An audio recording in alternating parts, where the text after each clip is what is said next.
डर एक एहसास में आपका स्वागत है। इस चैनल पर आपको सुनने को मिलती हैं डरावनी और सच्ची भूतिया कहानियाँ। अगर आपको ऐसी ही वीडियोस देखना पसंद है तो हमारे इस चैनल को सब्सक्राइब करना ना भूलें। तो अब बढ़ते हैं आज की कहानी की ओर।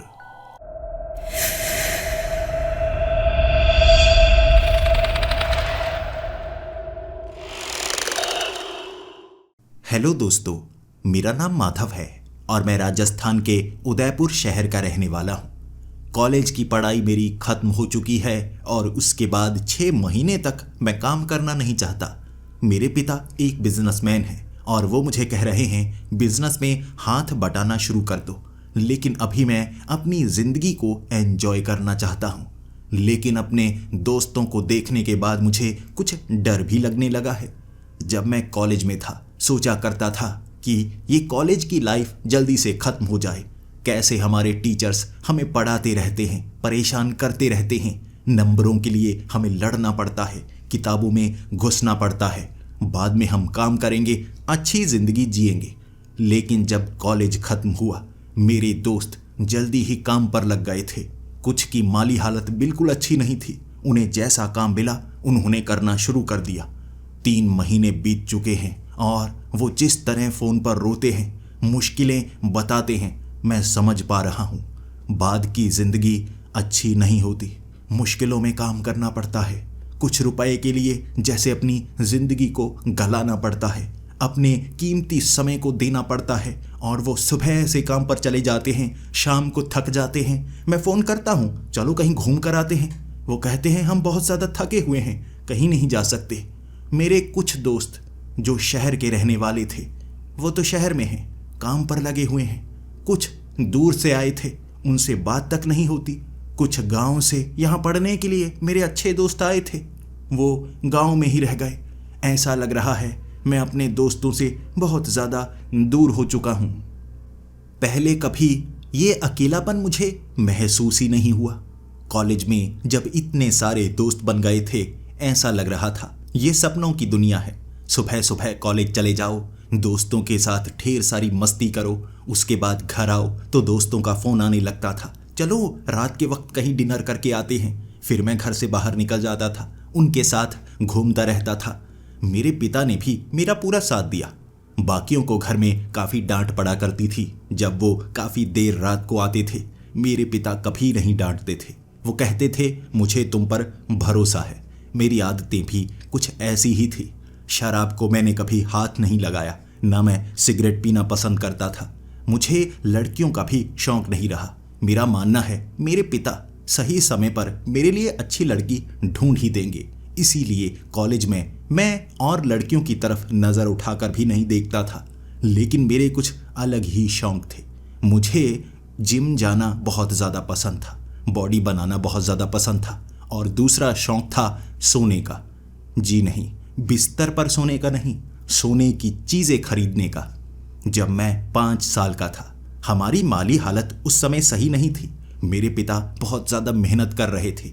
जो बिजनेस आज बहुत ज़्यादा बड़ा हो चुका है उस समय काफ़ी छोटा था। हमारी माली हालत ठीक नहीं थी और मेरे पिता ने तब मुझे एक छोटा सा सोने का लॉकेट लेकर दिया था। काले धागे में बांधकर वो मेरे गले में डाला था और मुझे सोने की चमक बहुत ज़्यादा पसंद आ गई थी। मैं अपने पिता से कई सालों तक मांगता रहा था, कुछ और सोने की चीज़ लेकर दीजिए ना।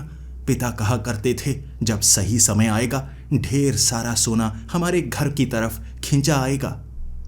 जब मैं 10वीं कक्षा में था मेरे पिता का वो बिजनेस बहुत ज़्यादा बड़ा हो गया। अब मेरे पिता कहा करते थे तुम जो खरीदना चाहते हो खरीद सकते हो।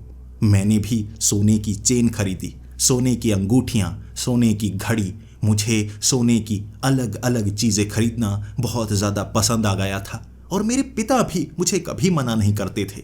वो तो खुद कहते थे कि तुम्हारी ये आदत काफ़ी अच्छी है, सोने की चीज़ें तुम खरीदते हो और सोना हमेशा बुरे समय में हमारे काम आता है।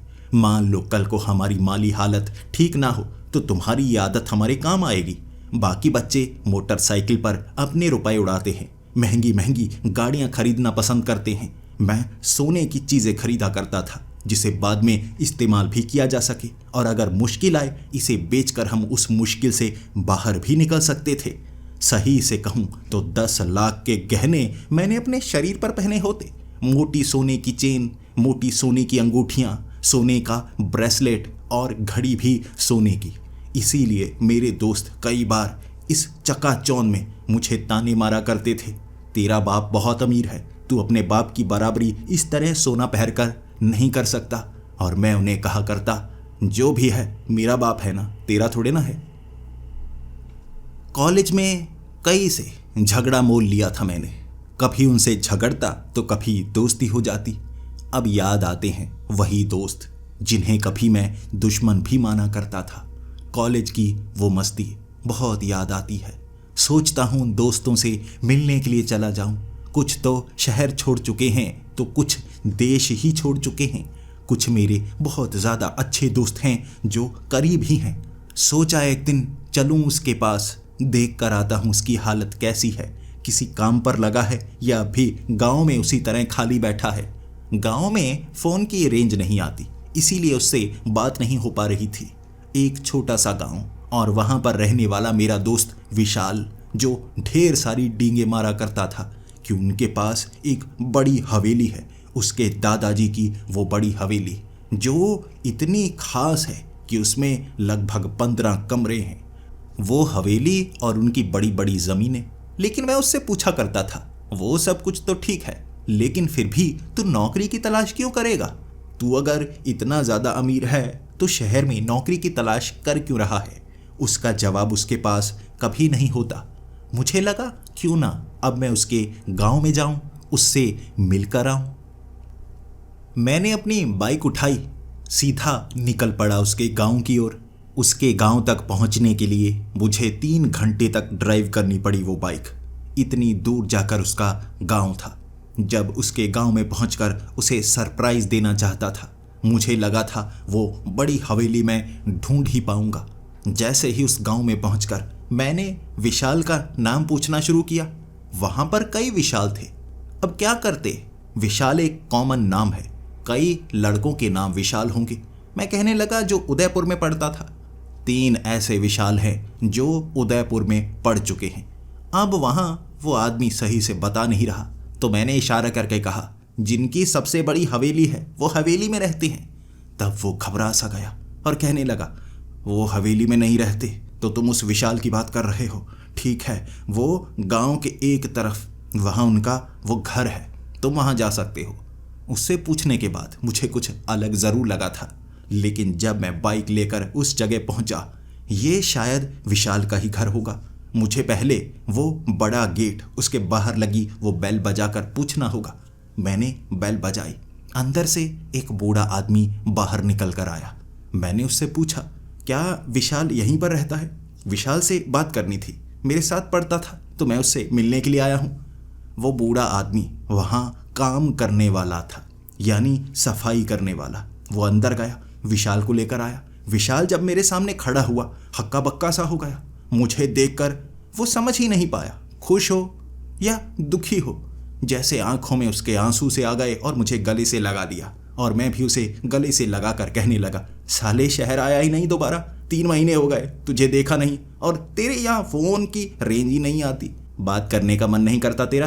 किसी लैंडलाइन से ही फ़ोन कर लेता कमीने।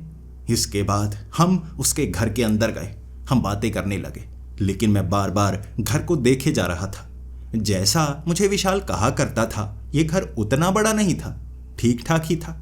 3-4 कमरे बने हुए, आगे बड़ा सा आंगन था, कई पेड़ पौधे लगे हुए, फलों के पेड़ लगे हुए। उसके बाद उसके माँ बाप भी मेरे आसपास ही बैठे हुए। हम बातें करते जा रहे थे, और बातों बातों में मैंने विशाल को कहा, देख विशाल, मैं तेरे यहाँ रुक सकता हूँ ना यार? मैं 1-2 दिन यहाँ घूमने के लिए आया हूँ, तेरे पास रुक सकता हूँ? विशाल बहुत ज़्यादा खुश हो गया, कहने लगा, 1-2 दिन? तो बस 1-2 दिन के लिए आया है? मैं तो सोच के बैठा हूँ 1 हफ्ते के लिए आया होगा। मैंने कहा, तो हफ्ते के लिए रुक जाता हूँ, मेरा कौन सा कहीं कोई काम रुका हुआ है? मैं अब कॉलेज में तोड़े ना पढ़ता हूँ, रुक सकता हूँ, मस्ती करेंगे। विशाल बहुत ज़्यादा खुश हो गया था। उसके बाद घर से बाहर की तरफ हम निकले। वो मुझे अपना गांव दिखाना चाहता था। गांव को भी मैं देखे जा रहा, लेकिन मेरे मन का वो सवाल मैं उससे पूछना चाहता था। वो कहा करता था, बड़ी हवेली, बहुत बड़ी हवेली। यहाँ तो मुझे कोई छोटी सी हवेली तक नजर नहीं आ रही। गांव के कई खेत दिखाए थे उसने, पीछे वाली जमीन भी दिखाई थी। कह रहा था, ये खेत भी हमारे हैं, ये पीछे की बंजर जमीन भी हमारी है, ये जो 2-4 खंडहर घर बने हुए हैं ना, ये भी हमारे पूर्वजों के हैं, दोबारा हमने बनाए ही नहीं। वो पीछे वाले जो बड़े बड़े पेड़ लगे हैं ना, वो वाली जमीन भी हमारी है, वहाँ फलों को लगाया जाता है। तभी मैंने उससे सवाल कर लिया, ये सब बंजर जमीनें दिखाई जा रहा है, हवेली कहाँ है तेरी? बड़ी डींगे हाँका करता था, बड़ी हवेली बड़ी हवेली। बड़ी हवेली तो दिखा, तेरा तो वो छोटा सा घर है, यानी इतना छोटा नहीं है, लेकिन जितनी बड़ी हवेली की तो डींगे मारता था ना, 15 कमरे, बड़ी हवेली। वो हवेली कहाँ है? झूठ बोलता था ना, अब बता। उसने घबराते हुए कहा, यार झूठ नहीं बोलता था, लेकिन हम उस हवेली में नहीं रहते, अब यहाँ पर रहते हैं। मैंने हैरानीजनक तरीके से उससे पूछा था, हवेली में नहीं रहते? 15 कमरों वाली हवेली? भाई आपके पास बड़ी हवेली हो तो आप छोटे घर में क्यों रहेंगे? उसने कहा, कई बार यार ऐसे हालात बन जाते हैं कि आप बड़ी हवेली में नहीं रह सकते, छोटे घर में रहना ज़्यादा सुरक्षित लगता है। मैं हैरान था, उसके जवाब से मैं संतुष्ट नहीं था, इसीलिए मैंने उससे दोबारा एक सवाल पूछा, यार बड़ी हवेली, तूने तो कहा था वो पुरानी हवेली थोड़े ना है, नई बनाई हवेली है। लगभग 20-22 साल पहले तुम्हारे दादाजी ने वो हवेली बनाई थी, तो नई हवेली में रहना गलत कैसे है? भाई बड़ी हवेली है, बाकी कमरों को बंद कर दो, जितनों का इस्तेमाल करना है उतने कमरों का इस्तेमाल करो। तब मुझे विशाल कहने लगा था, बात बड़ी छोटी की नहीं है, वो हवेली अब भी चमकदार है, बहुत ज़्यादा अच्छी है, लेकिन खतरनाक है। मैंने कहा, खतरनाक है? ऐसा क्या है उस हवेली में? क्या ज़्यादा ही कमज़ोर बना दी है, ऊपर गिर जाएगी? उसने कहा, नहीं, हवेली तो अच्छी है, लेकिन उस हवेली में एक अजीब सा भूत है। उसकी ये बात से मैं हक्का बक्का सा रह गया, देखने लगा उसके चेहरे की ओर, और उसके बाद मेरी हंसी निकल गई। उसके चेहरे को देखकर मैं हंसे जा रहा। अबे भूत भूत कह के किसी ने हवेली से बाहर निकाल दिया, और तुम हवेली में नहीं रहते, छोटे घर में रहते हो, इसलिए भूत से डर लगता है। कमाल हो यार, तुम कमाल हो। डींगे मारते थे मेरे दादाजी, मुखिया रह चुके हैं, किसी से नहीं डरते, हम लड़ाई किया करते थे, ऐसे वैसे, भूत से डरकर हवेली छोड़कर आ गए। उसने कहा, हवेली छोड़कर आए? जिंदा हैं इसीलिए। वो हवेली में जो भूत है ना, बड़ा खतरनाक है। अब तुम्हें क्या बताऊं? मैंने कहा, क्या बताऊं क्या? मैं जानना भी नहीं चाहता, ये तुम्हारी बेवकूफ़ी, मैं क्यों जानूं? बस मुझे इतना पता है, हवेली छोड़ी है एक भ्रम के कारण, भूत है, भूत है। उसने एकदम घूर कर मेरी तरफ देखा और कहने लगा, पागल हो तुम, वो भ्रम नहीं है। मेरे दादाजी की मौत उसी कारण हो चुकी है और तुम्हें यह भ्रम लगता है? मजाक बना रहे हो? देखो, अगर तुम मेरे दोस्त ना होते ना, अभी तुम्हारे एक मुक्का मार देता। मेरे दोस्त को इतना ज़्यादा गुस्सा देखकर मैं थोड़ा सा चुप हो गया था। वो ज़्यादा सीरियस था। फिर मैं भी हंसा नहीं और कहने लगा, यार सच बोल रहा है? सच में भूत और तेरे दादाजी की मौत कैसे हुई? तूने कभी बताया नहीं, तू बस ये बताया करता था, बड़ी हवेली है, ज़मीनें हैं, दादाजी की मौत किस कारण हुई? अब बता यार, पूरी बात बताई, मुझे ऐसे समझ में नहीं आ रहा। तब मेरे दोस्त विशाल ने मुझे पूरी कहानी सुनानी शुरू कर दी। उसने कहा, 22 साल पहले दादाजी ने जितनी भी रकम जोड़ी थी उसे हवेली पर लगाया, बड़ी हवेली बनाई थी ताकि सभी यहाँ इकट्ठे रह पाएं, मेरे चाचा भी यहाँ पर रह पाएं। लेकिन इस हवेली में रहने के बाद अजीब अजीब घटनाएं होनी शुरू हो गई थी। शुरू में चीज़ें हिला करती थी और उसके बाद यहाँ पर परछाइयाँ दिखने लगी, लेकिन पहले 5 साल कुछ नहीं हुआ। अगले 10 सालों तक वहाँ रहना बहुत मुश्किल भरा हो गया था। लेकिन उस समय मेरे दादाजी ने कहा था कि सब इस हवेली को छोड़ दो, इस हवेली में जो भी है, भूत है या प्रेत है, पहले उसका निवारण करना होगा। तो मेरे दादाजी लग गए उस काम पर। उसके बाद यहाँ कई तांत्रिक आए थे, कई बाबा आए थे, जानना चाहते थे इस हवेली में वो परछाइयाँ क्यों नजर आती हैं। जो ज़मीन थी ना, वो खोदी गई थी, ज़मीन के नीचे कुछ नहीं निकला था। उसके बाद यहाँ धीरे धीरे घटनाएं बढ़ने लगी थी। दादाजी रात को यहाँ रुकने की कोशिश तो करते थे, लेकिन उनके शरीर पर जख्म हो जाते, जैसे उन्हें कोई बहुत ज़्यादा पीटता। दिमागी तौर पर भी दादाजी कमज़ोर होते जा रहे थे। उसके बाद दादाजी ने 1 साल ये सब सहने के बाद यहाँ पर ताला ही लगा दिया। इस तरह उन्होंने कहा, इस हवेली को रहने लायक कभी नहीं बनाया जा सकता। यहाँ पर एक ऐसा प्रेत है जो पीछा नहीं छोड़ता। दादाजी उस हवेली को छोड़ आए थे, लेकिन भयानक सपने उन्हें आया करते थे। वो अब भी उस हवेली पर सारे रुपए लगने के बाद ये सोचा करते थे, कुछ हो जाए, कुछ हो जाए। मेरे जो चाचा जी थे वो ये गांव को छोड़कर दूर चले गए, क्योंकि यहाँ रहने लायक जगह नहीं थी, और दूर कहीं उन्होंने एक घर बना लिया था। मेरे 2 और चाचा भी अब अलग अलग जगह पर ही रहते हैं। यह गम मेरे दादाजी को खाता जा रहा था। वो पूरे परिवार को एक घर में रखना चाहते थे। बड़ी हवेली उन्होंने बनाई ही इसलिए थी, लेकिन वो भूत ऐसा करने देना नहीं चाहता था। मैंने भी उस घर में बड़े घंटे की आवाज़ सुनी है। हवेली बंद होती है, लेकिन रात को घंटे की आवाज़ सुनाई देती है।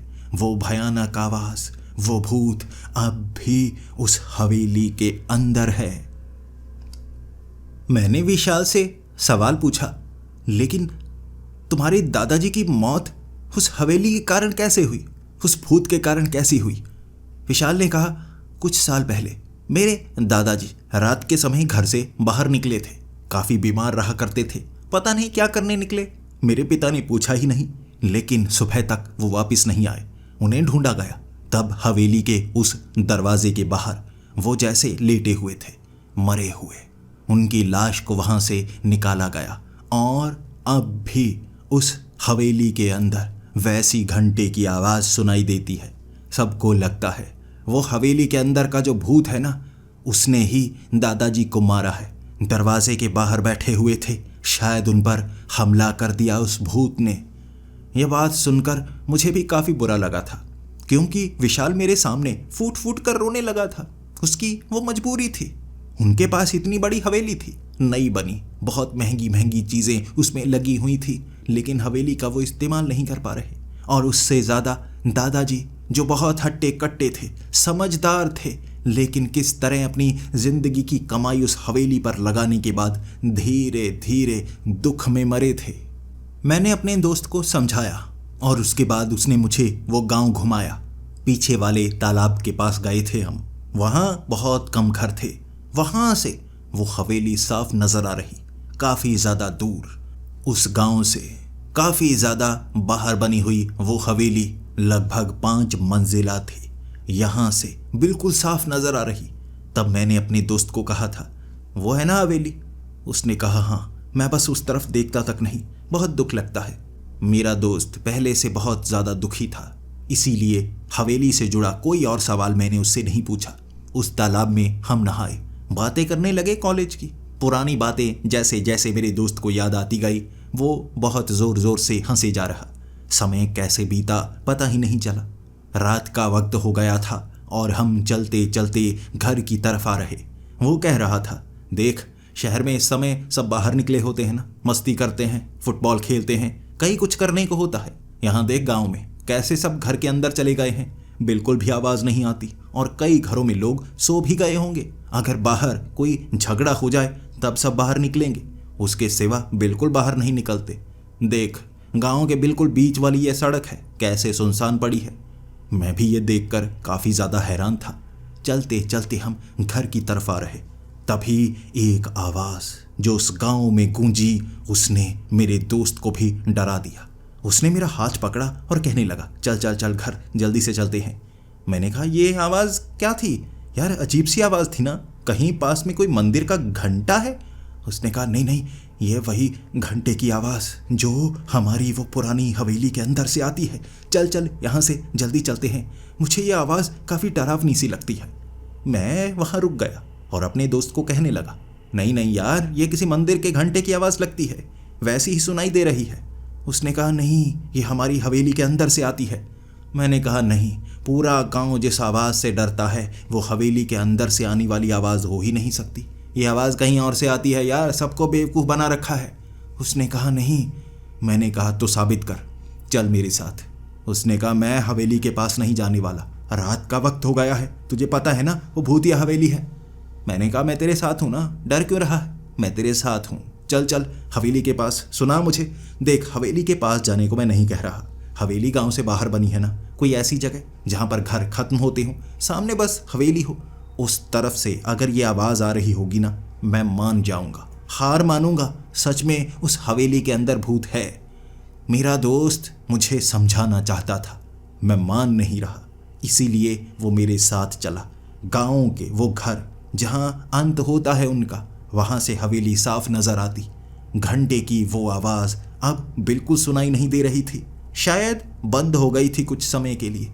वहां खड़ा होकर मैं कहने लगा, देख वो आवाज़ उस तरफ से नहीं आती, कहीं और से आती है, वहां आगे कुछ और तो है नहीं, आवाज़ किसी और दिशा से आती है। गांव वाले बेवजह डरते रहते हैं, रात को इस तरफ आते नहीं, बेवकूफ़ बना के रखा है सबको, बेवकूफ़।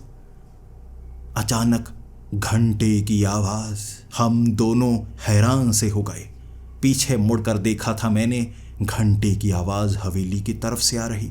तब मेरे दोस्त ने मेरे हाथ को पकड़ा था और कहा था, अब मान लिया भूत है उसमें, चल चल चल चल। खींचने लगा मुझे, वहाँ से काफ़ी दूर खींचने लगा। मैं भी हैरान सा था, खींचता खींचता मुझे घर ले आया और घर आकर कहने लगा, हो गया यकीन, हवेली के अंदर से ही घंटे की आवाज़ आती है, भूत है वहाँ पर। बेवजह तू मेरी बात नहीं मानता, मैं अगर तुझे कहता हूँ वो हवेली में भूत है तो भूत है, मान ले अब से। मैं कैसे मानता, लेकिन मैं झूठा साबित तो हो चुका था। मैं कह रहा था आवाज़ कहीं और से आ रही है, आवाज़ तो सच में हवेली की तरफ से ही आ रही थी। घर में खाना खाने के बाद विशाल बार बार कहे जा रहा, बहुत सच होते हैं, तू जो कॉलेज में बातें भी किया करता था ना, मैं इसीलिए ये बात तुझे नहीं बताता था। तू कहता था भूत नहीं है, अब तो साबित हो गया ना, अब मान ले तेरी सारी बातें झूठी थी, भूत होते हैं, तू गलत था। मैं गलत साबित नहीं हुआ था, बस उस तरफ से घंटे की आवाज़ आई है, इससे ये साबित नहीं होता कि उस हवेली में कोई भूत है। मैं उसे कहने लगा, नहीं नहीं नहीं, अब मैं माना नहीं। उसने कहा, कैसे नहीं माना, तूने कहा था वहाँ से आवाज़ आई तो तू मान लेगा। मैंने कहा आवाज़ ही तो आई है, हो सकता है उस हवेली के पीछे से आवाज़ आ रही हो, ऐसा तो नहीं हाँ हवेली के अंदर से आवाज़ आ रही हो। मानो कि हवेली के अंदर से भी आवाज़ आ रही है, इससे भी यह साबित नहीं होता कि भूत अंदर है। हो सकता है कोई हवेली का इस्तेमाल कर रहा है और तुम्हें बेवकूफ़ बना रखा है, हो सकता है ऐसा। कई लोग ऐसे होते हैं जो ज़मीन हड़पने के लिए ऐसी साजिशें करते हैं। तुम्हारे दादाजी के साथ साजिश हुई है, हो सकता है किसी ने उस हवेली को हड़पने की कोशिश की और हो सकता है हड़पी भी हो, कहीं ज़मीन से कोई सुरंग बना रखी हो पास के घर वाले ने और वहाँ उस हवेली का वो इस्तेमाल करता हो, और तुम लोगों ने कई सालों से ताला लगा के रखा है। घंटा रात को बजा देते हैं, पूरा गांव डर कर बैठ जाता है। सोचने की कोशिश करो, अगर वहाँ भूत ना हुआ। उसने कहा ना हुआ तो ना हुआ, हवेली जाए भाड़ में, जिंदगी प्यारी है, मेरे दादाजी की मौत हो चुकी है। तू पागल है, तुझे मनाया नहीं जा सकता, तू मानना चाहता है तो मान। मैंने कहा मानना चाहता हूँ, मैं हर चीज़ साबित भी करता हूँ, तुझे ये भी साबित करके दिखाऊंगा। उसने कहा साबित करके दिखाएगा, कैसे साबित करके दिखाएगा। मैंने कहा हवेली में जाकर। विशाल का चेहरा उतर गया, वो कहने लगा, तू पागल है ना, क्या बात कर रहा है, तुझे कह तो रहा हूँ वो भूतिया हवेली है, मेरे दादाजी की मौत भी हुई। मैंने कहा भूतिया हवेली है और दादाजी की मौत बीच में रहते वक्त थोड़े ना हुई, जब बीच में रह रहे थे तो परेशान हो रहे थे, बाद में हवेली छोड़ दी, उसके बहुत समय बाद वो हवेली के बाहर मरे पाए गए, हवेली के अंदर तो कोई नहीं मरा ना। उसने कहा नहीं नहीं, हवेली के अंदर तो नहीं मरा, लेकिन हमें परछाइयाँ नजर आती थी, वहाँ अंदर से चीज़ें गिरा करती थी, चीज़ें हिला करती थी, एक अजीब सा भूत नज़र भी आया था माँ को, लेकिन उस समय हमने हवेली को छोड़ दिया। बाद में जब ज़मीन खोदी थी ना, फिर वो भूत सबको सामने से नज़र आता था। मैं तो उस समय छोटा था तो मुझे वो भूत नज़र नहीं आया, लेकिन तू पागल है, तू वहाँ जाना चाहता है। मैंने कहा हाँ मैं जाना चाहता हूँ, ये देख कैमरा है मेरे पास, अंदर से पूरी रिकॉर्डिंग करके लेके आऊँगा, अंदर घूम के बाहर आ जाऊँगा, मुझे कोई नहीं दिखेगा। उसने कहा देख तू मेरा सच्चा दोस्त है, तुझे कुछ हो जाएगा इल्ज़ाम मुझ पर आएगा, क्या कहूँगा किसी को, तू पागलपन मत कर। मैंने कहा पागलपन करूँगा, जिसको जो बताना है बता, साथ चलना है तो चलना। उसने कहा नहीं नहीं नहीं, साथ पागल है, मैं तो डरता हूँ। मैंने कहा कोई बात नहीं, वीडियो बना के लेके आऊँगा। अभी अभी जाता हूँ, घंटे में मैं वापस आ जाऊँगा, फिर तुझे बताऊँगा उस हवेली में कोई भूत नहीं। मेरा दोस्त मुझे रोकता रहा, लेकिन मैं रुकने वाला नहीं था। वो अपने माँ बाप को भी नहीं बता सकता था, क्योंकि अगर बताता तो वो उसे भी डांटते, मुझे शायद यहाँ से जाने के लिए कह देते। मेरा अच्छा दोस्त था, मुझसे बातें करना उसे भी पसंद था, लेकिन मेरे पागलपन से कई बार परेशान वो भी हो जाता था। अपना वो कैमरा लेकर निकल पड़ा था मैं उसी हवेली की ओर। सच जानना चाहता था। भूतों से बिल्कुल नहीं डरता था, लेकिन बड़ा चाकू साथ लेकर आया था। ऐसा ना हो वहाँ भूत ना मिले, बल्कि कब्जा करने वाले कुछ गुंडे मिले जो घर के अंदर घुसे हुए हों और हवेली को कब्जाने के लिए सबको डरा रहे हों। मैं धीरे धीरे चलता हुआ वो आखिरी घर तक गया जहाँ से हवेली साफ नज़र आ रही थी। वहाँ से मैंने रिकॉर्डिंग शुरू कर दी। रिकॉर्डिंग में मैंने कहा था घंटे की आवाज़ नहीं आ रही, जब तक घंटे की आवाज़ नहीं आती मैं उस तरफ बढ़ने वाला नहीं। कैमरा ऑन है ना, चेहरा मुझे साफ नज़र आ रहा है ना। हाँ, कम रोशनी में भी ये कैमरा अच्छे से कैप्चर करता है। सामने कुछ भी हुआ साफ रिकॉर्डिंग आ जाएगी। वहीं पर खड़ा इंतज़ार कर रहा, घंटे की आवाज़ किस तरफ से आती है। 5-10 मिनट में एक बार घंटे की आवाज़ ज़रूर आती थी। जैसे ही घंटे की आवाज़ आई सामने हवेली की तरफ से, सोचने लगा बिल्कुल उस तरफ से आ रही है, चल कर देखता हूँ उस हवेली के पीछे क्या है। मेरे दोस्त ने दिन के वक्त भी वहाँ जाने नहीं दिया, रात को तो बड़े आराम से जा सकता हूँ। उसके बाद जैसे जैसे मैं उस तरफ बढ़ता जा रहा था, मैं देख रहा हवेली सच में बहुत ज़्यादा बड़ी है। इतनी बड़ी हवेली। मेरे पास एक टॉर्च थी, टॉर्च की रोशनी मैंने बंद कर दी थी। वो जो सड़क थी, एक आसपास पगडंडी, पीछे वाले कुछ खेत, थोड़ी बहुत लाइट्स वहाँ लगी हुई थी, इसीलिए वहाँ पूरी तरह से अंधेरा नहीं था। और मैं टॉर्च की रोशनी से ये भी बताना नहीं चाहता था कि मैं उस तरफ आ रहा हूँ। रात के वक्त गांव में उस हवेली के पास कोई नहीं जाता, इसीलिए मुझे अंधेरे में चलकर जाना था।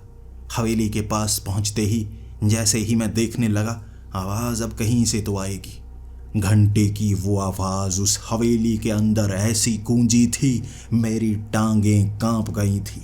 भले ही मैं भूतों पर यकीन नहीं करता, ये आवाज़ भी भूतिया नहीं लगती, लेकिन जब आप कुछ और देख रहे हों और ऐसी भारी आवाज़ आपको सुनाई दे, कांप तो आप भी जाएंगे। उसी तरह से मैं भी झटके से कांपा था। फिर मैंने खुद को संभालना शुरू कर दिया। सोचा, वाह, आवाज़ तो अंदर से आ रही है। मेरी थ्योरी सही है, कोई इस हवेली के अंदर है, घंटे को बजाता है।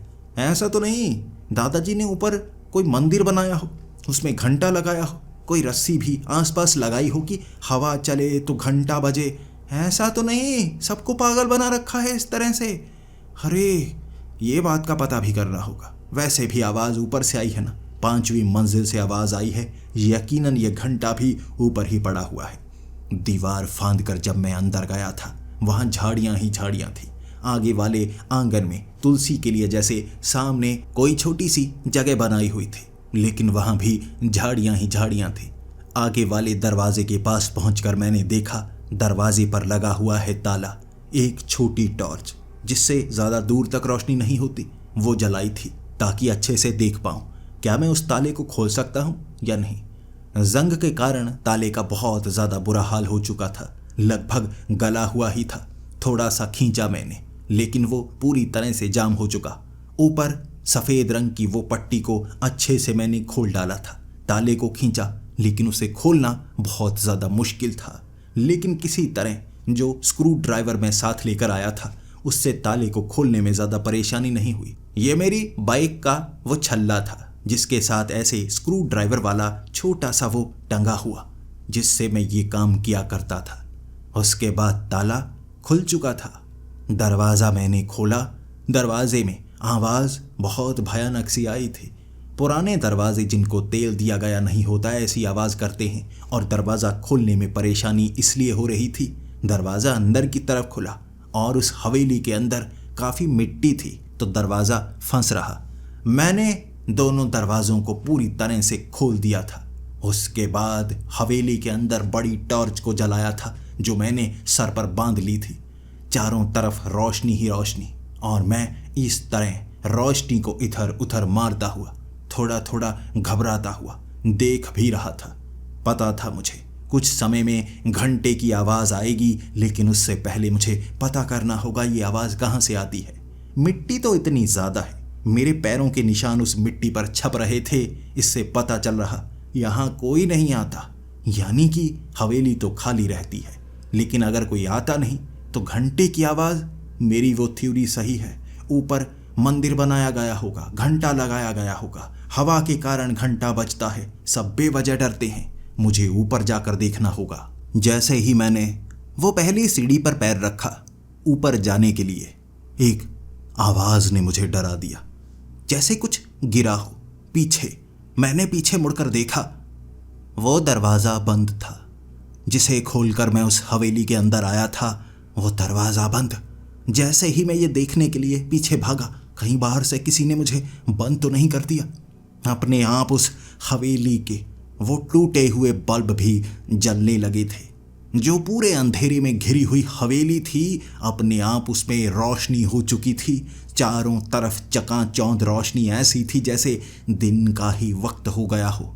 हर चीज़ मैं देख पा रहा, वो टूटे हुए बल्ब हो या दीवारों पर लटके हुए वो लालटेन, हर कहीं से रोशनी आ रही थी और एक झटके में ही मेरी सोच बदलने लगी थी।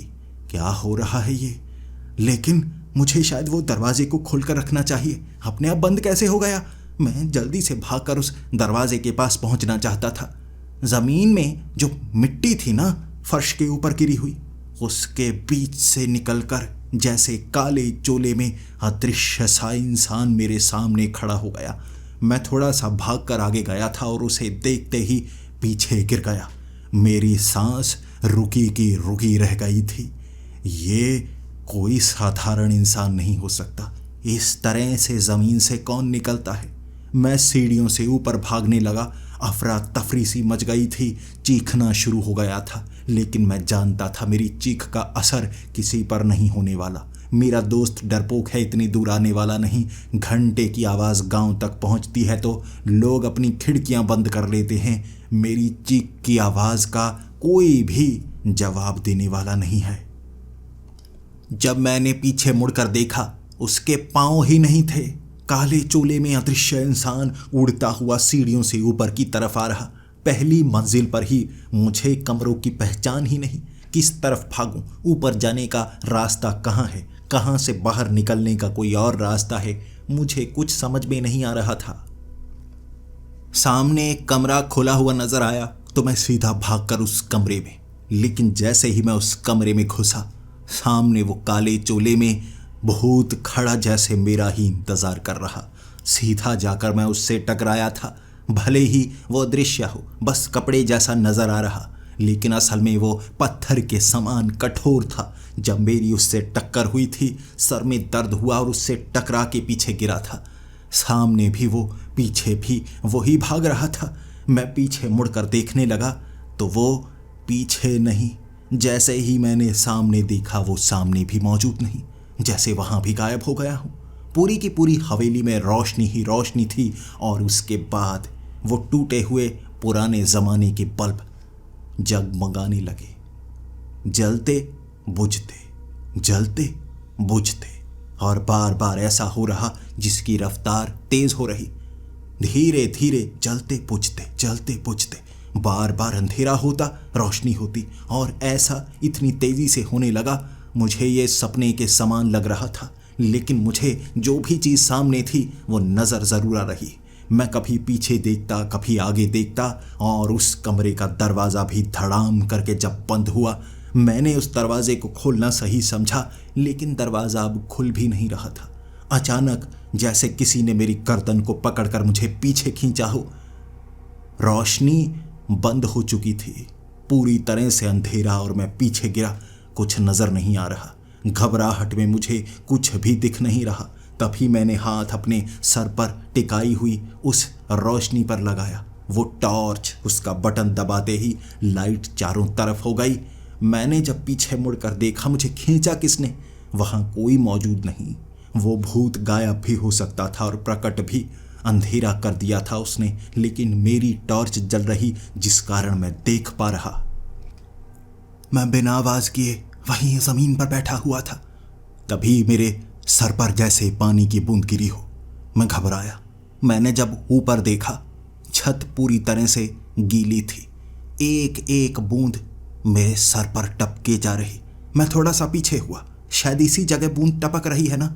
लेकिन अचानक पानी की बूंद उस जगह से टपकने लगी जहां पर मैं था। मैं बिल्कुल दीवार से सट गया। तभी पानी की बूंद ऊपर से टपकने लगी। धीरे धीरे वो पानी का रंग काला होता जा रहा, गहरा होता जा रहा। रोशनी कम थी। अचानक लाइट आ गई। ध्यान दिया, ऊपर पानी का रंग काला नहीं, लाल हो रहा था।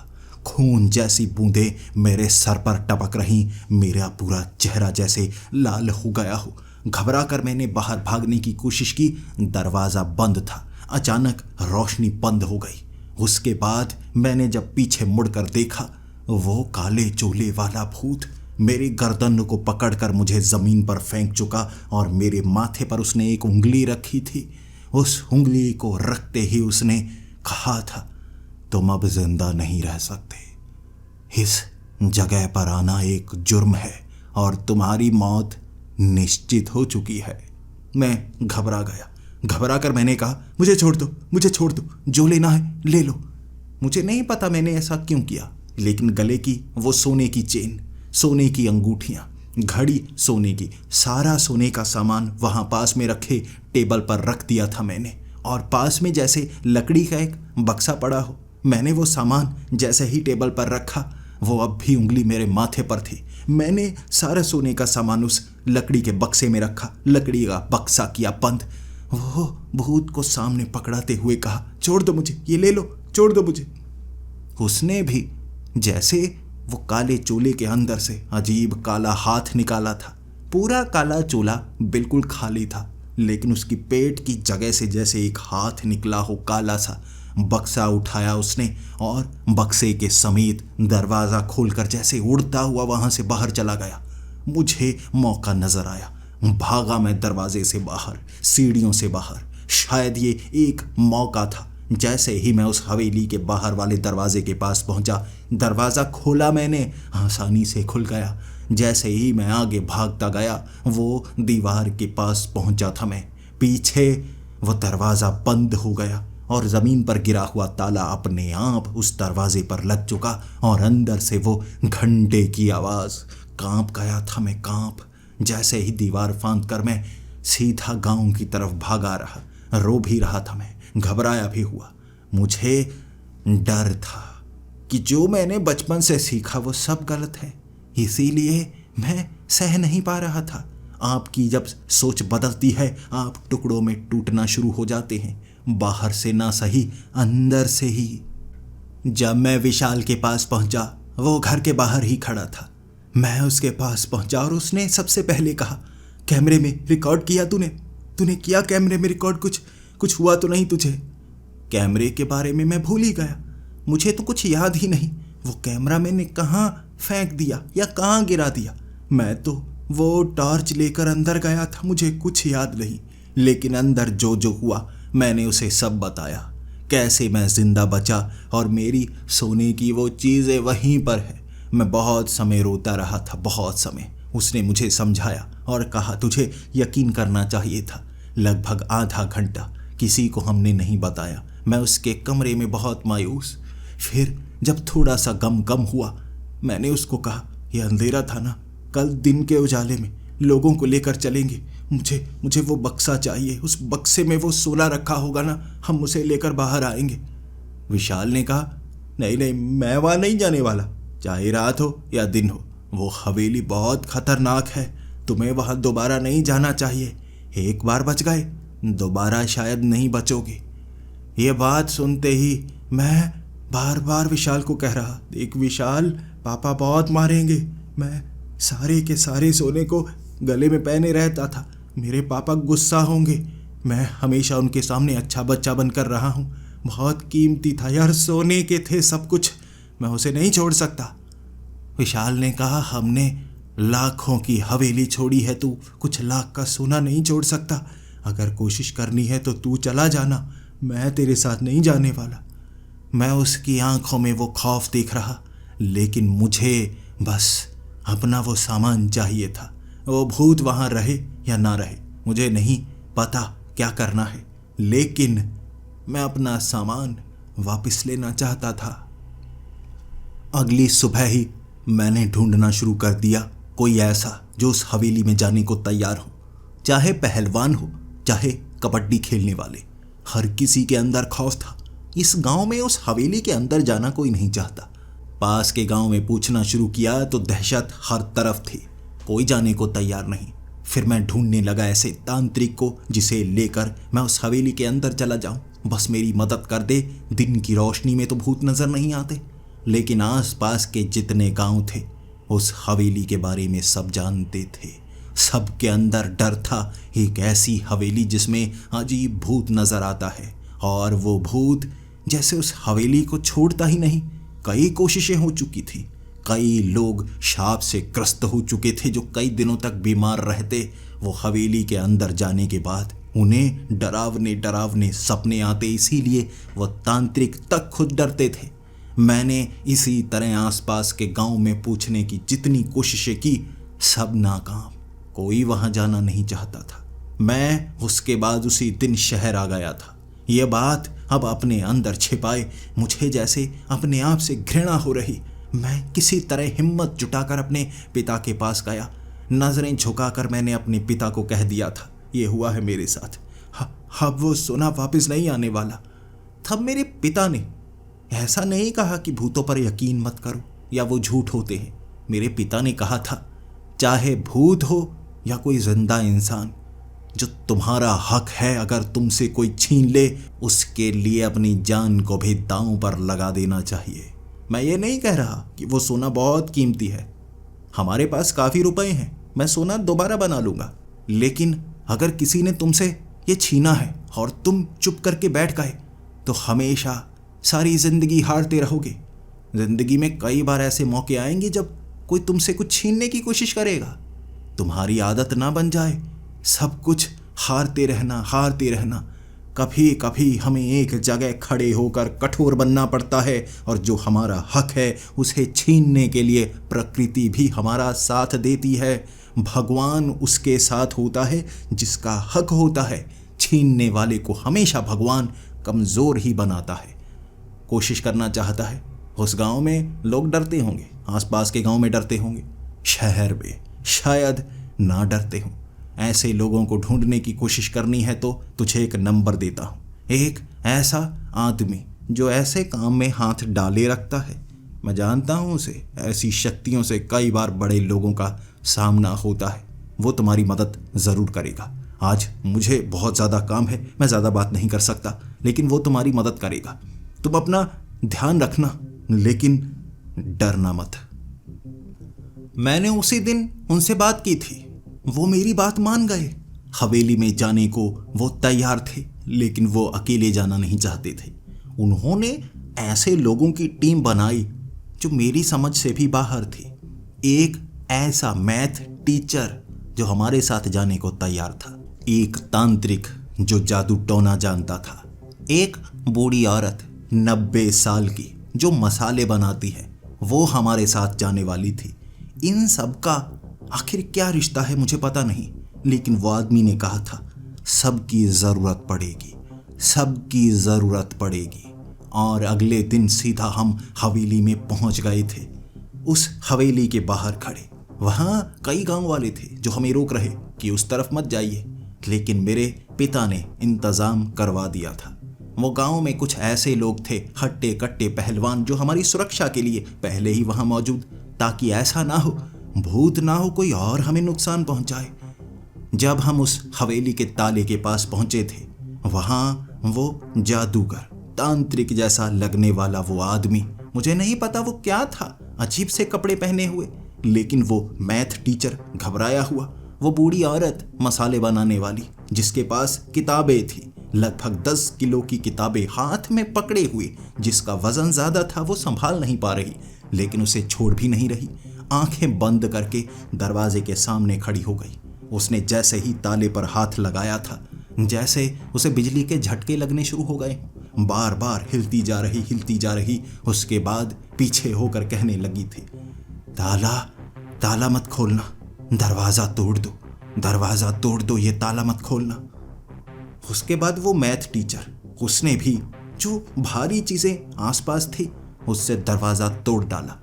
वो तांत्रिक जैसा आदमी कह रहा, बस देखते जाओ यहाँ होता क्या है।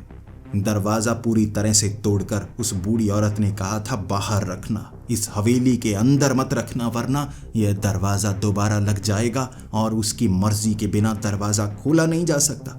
दरवाजे के तोड़कर हिस्से बाहर फेंक दिए गए। बाहर निकलने का रास्ता साफ था। अंदर पहुंचते ही वो टूटे हुए बल्ब भी जलने लगे थे, जल्दी से जलते बंद होते। वैसा ही दृश्य मेरी आंखों के सामने आने लगा और मेरी टांगें कांपने लगी थी। लेकिन वो मैथ टीचर ने कहा था, डरने की जरूरत नहीं, हमारे पीछे रहो, हमारे पीछे ही रहना। जैसे ही हम सीढ़ियों के पास गए, चारों तरफ से चीज़ें हिलने की आवाज़ें आने लगी थी। जैसे जैसे वो आवाज़ें आती जा रही, हमें डर लग रहा। उसके बाद दीवारों पर टंगी हुई पेंटिंग हो, ज़मीन पर पड़े हुए वो पत्थर, हर तरह का सामान हमारी तरफ फेंका जा रहा था। तब वो मैथ का टीचर मंत्र पढ़ने लगा था। मंत्र पढ़ने के बाद उसने लाल रंग का कपड़ा सबकी तरफ फेंका। सबने लाल कपड़ा लपेट लिया। जैसा वो कर रहे वैसा ही मैं कर रहा। उसके बाद फेंका गया हर सामान हमारी तरफ नहीं आ रहा था, बल्कि इधर उधर गिरने लगा। वो मंत्र पढ़ता जा रहा था और उसके बाद हम आगे बढ़ते जा रहे। वो जो आदमी था ना, वो तांत्रिक जैसा लग रहा। उसने अपने हाथ में जैसे अजीब सा सफ़ेद रंग का पत्थर पकड़ा हुआ।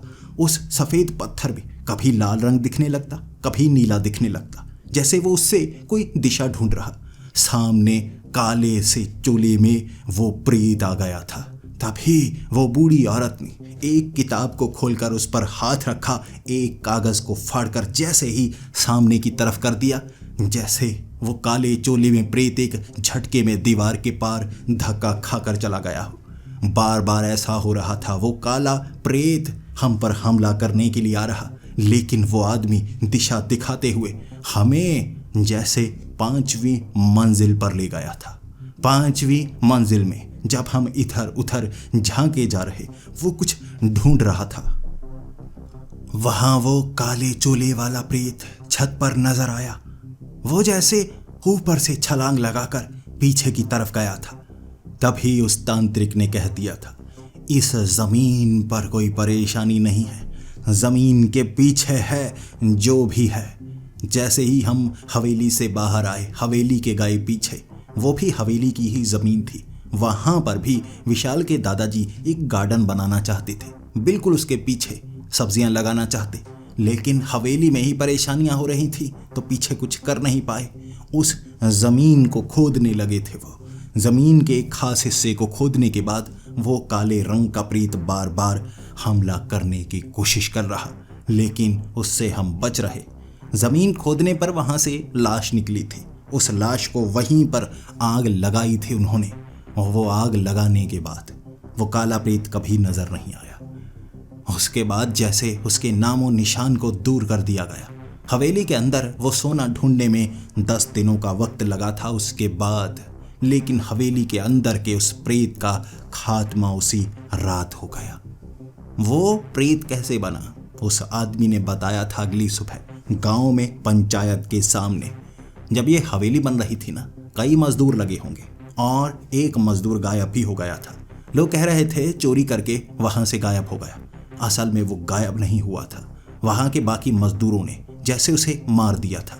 उस रात उसकी लाश वो दफनाना चाहते। वो पहले सोच रहे हवेली के नीचे खड्डा खोदकर वो लाश को दफना दिया जाए, क्योंकि हवेली तो बन रही। फिर उन्हें लगा ये पता चल जाएगा किसी को, क्योंकि वहां भी फर्श पड़ने वाला था। उन्होंने पीछे वाली जमीन में 5 फुट बड़ा गड्ढा खोदकर उसकी लाश को दफनाया था और उसके बाद से वो प्रेत यहाँ दिखने लगा। धीरे धीरे जैसे घर में नकारात्मक ऊर्जा बढ़ती गई, वो ताकतवर होता गया। सालों साल जैसे वो वहीं पर रहता रहा और परेशान करता रहा। अंत में वो इतना ताकतवर हो गया कि वो सबको मार देना चाहता था। उस तांत्रिक ने बताया था उस बूढ़ी औरत के जरिए जो हाथ लगाकर किसी भी चीज का आभास कर सकती थी कि विशाल के दादाजी की मौत वो प्रेत के कारण, वो भूत के कारण नहीं हुई थी, उनका कारण कोई और ही होगा, उसके बारे में पता नहीं लगाया जा सकता था। इस तरह वो हवेली के भूत का अंत हुआ था और मुझे मेरे सोने की चीजें भी वापस मिल गई थी। इसके बाद विशाल और उसका परिवार उस हवेली में रहना शुरू कर चुका। सिर्फ 1 महीना रह पाए, वो उस हवेली में रह ही नहीं सकते थे। इतनी बड़ी हवेली, कोई भूत वहां मौजूद ना भी हो, लेकिन वो अपने आप वहां डरने लगे थे। इसके बाद मैं तो दोबारा शहर आ गया। विशाल से कभी कभी बात होती जब भी वो शहर आता। हवेली के बारे में आज भी पूछता हूँ। अब भी हवेली में रहने वाला कोई नहीं है। भले ही वहां से वो घंटे की आवाज़ नहीं आती, कोई भूत की आवाज़ नहीं आती, कोई भूत है भी वहां नहीं, लेकिन इतनी बड़ी हवेली में रहना सबको काफ़ी अजीब लगता है। खौफ खाते हैं लोग। भले ही इतिहास में जो हुआ वो खत्म हो चुका, लेकिन इतिहास भी डरावना होता है जो हमें दोबारा वहां जाने से रोकता है। दोस्तों, अगर आपको यह कहानी अच्छी लगी हो तो प्लीज़ लाइक और शेयर ज़रूर करना। अपनी तरफ से 1 लाइक ज़रूर दे देना, क्योंकि इससे हमें बहुत फ़ायदा होता है और आपको कोई नुकसान भी नहीं होता। ऐसी ही कहानियाँ अगर आपको सुनना पसंद है तो इस चैनल को सब्सक्राइब ज़रूर करें। चैनल सब्सक्राइब करोगे तो आपको ऐसी कहानियाँ ज़्यादा रेकमेंड होंगी। जब आपका मन कर रहा होगा कुछ अलग सा सुना जाए, हमारी कोई ना कोई कहानी आपके फीड पर आ ही जाएगी। जैसे ही यूट्यूब खोलेंगे, सामने हमारी एक अलग सी नई पुरानी कहानी जो अनसुनी हो वो आपको सुनाई देगी। आपको काफ़ी अच्छा लगेगा। तो आपके सपोर्ट की बहुत ज़्यादा ज़रूरत है। तो मिलते हैं अगली वीडियो में। तब तक के लिए डरते रहें।